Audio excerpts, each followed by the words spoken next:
দেখো দেখো ভালো করে দেখো, এই নাতাশাকে আর দেখতে পাবো না। কেন, তোর কি ক্যান্সার হয়েছে নাকি? না না না, ক্যান্সার তোর কথা না। এই মেয়ে, এই, ভুলেও কিন্তু সুইসাইড করা যাবে না। সুইসাইড করা কিন্তু খুব মহাপাপ। হ্যাঁ, এই জীবনেও কোনো দাম পাবি না, আর ওই যে ওই পারে গেলেও কিন্তু তুই কোনো দাম পাবি না। সো সুইসাইড করা যাবে না। এই আমি তোমাকে বলছি আমি সুসাইড করব। তাহলে দেখতে পারবো না, কারণ কি? শোনো, তুমি তো জানো আমি তো দেখতে শুনতে কতটা স্মার্ট, সুন্দর, বুঝছো না?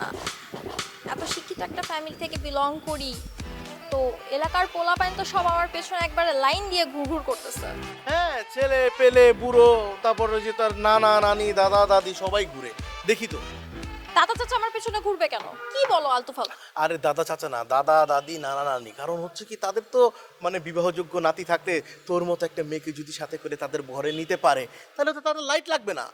তারা তো অটোমেটিকলি লাইট টাইট বন্ধ করে রাখবে, তুমি ঘরটাকে উজ্জ্বল করে রাখবা, বুঝো নাই? তা অবশ্য ঠিক বলছো। আর বলো না, প্রত্যেকদিন 10টা 20টা করে ছেলে বিয়ের প্রস্তাব নিয়ে আসে। ওই আমি তো একটাও দেখলাম না। তুমি দেখবা কিভাবে? তোমাকে তো সব ছেলে ভয় করে, তোমাকে দেখলেই পালাই যায়। হ্যাঁ, এটা ঠিক বলছিস। কারণ সবাই জানে তুই আমার বোন, একটা ব্যাপার আছে না? দেখতে পাওয়ার কথা না অবশ্য, আমার তো বিয়ে ঠিক হয়ে গেছে।